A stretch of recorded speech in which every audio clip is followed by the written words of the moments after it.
Let's take a look at the different options you have for creating assignments in Moodle. If you go to your Add an Activity menu, you'll see that there are 4 options under Assignments.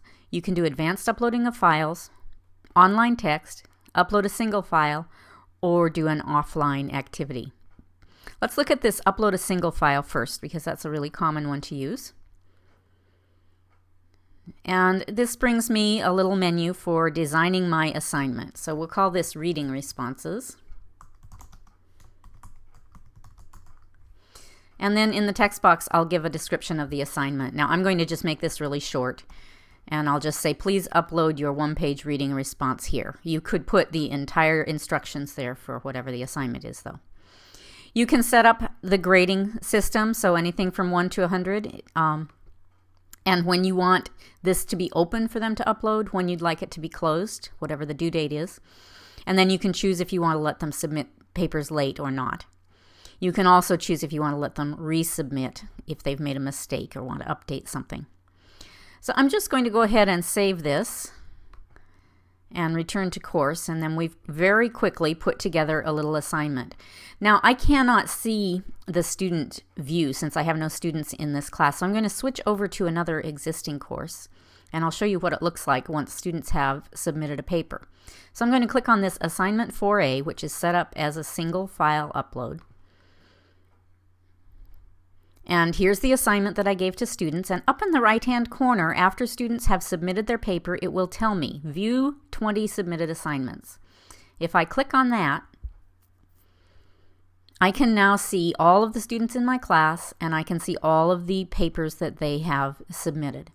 I'll be able to download those to my computer to read them, and then later I can come in and assign a grade, and I can make comments. We're going to be talking more about grading a little bit later in the term, next week or the week after. So for now, I'll just show you that.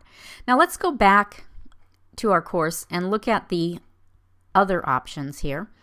So when I click on Add an Activity, I also can choose Advanced Uploading of Files. That doesn't mean advanced like earlier, it means advanced like more complex. So let's click on that.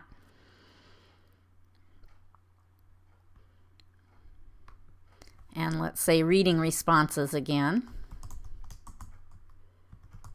But this time, let's say I want my students to submit their reading responses along with some articles that they used. So down below you can see that I can change the maximum number of uploaded files up to anything as far as 20 different files that students can upload. So that's really the major difference between this and the single upload of file. There are also a few more settings here. This is the advanced mode, and you can play with those. But the main idea I want you to get from this is that you can do single files, or you can choose advanced uploading if you want to do multiple files for your students to upload. Now I'm going to go back and look at one more option here. We're going to take a look at an offline activity. Sometimes you want to have your students doing things that don't necessarily involve uploading things. For example, in our class, I'm asking you, often your assignment will be to do something on your mini course that you're creating yourself. But what I might want to do is create an assignment anyway. So I'll choose an offline assignment, and the reason I would do that is it creates a space for me for grading and giving feedback. So let's call this mini course lectures or something. And then I'll put in my instructions. Please create a lecture in your mini course. Obviously, I would be giving you better instructions than that. And you'll notice I have an option for a grade, when it's available, when it's due. And I'll just save that and return to my course.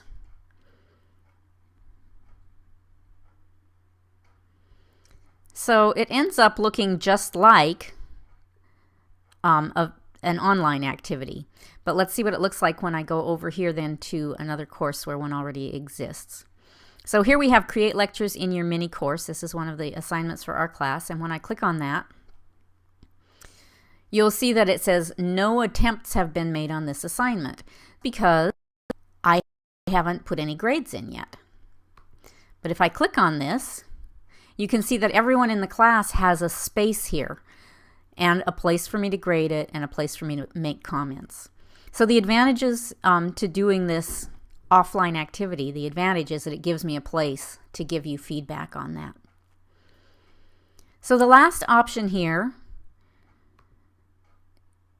was to do an online text, and I'm going to save that for the next video. So this is all we need for this one, and then click on the next video to learn about online text.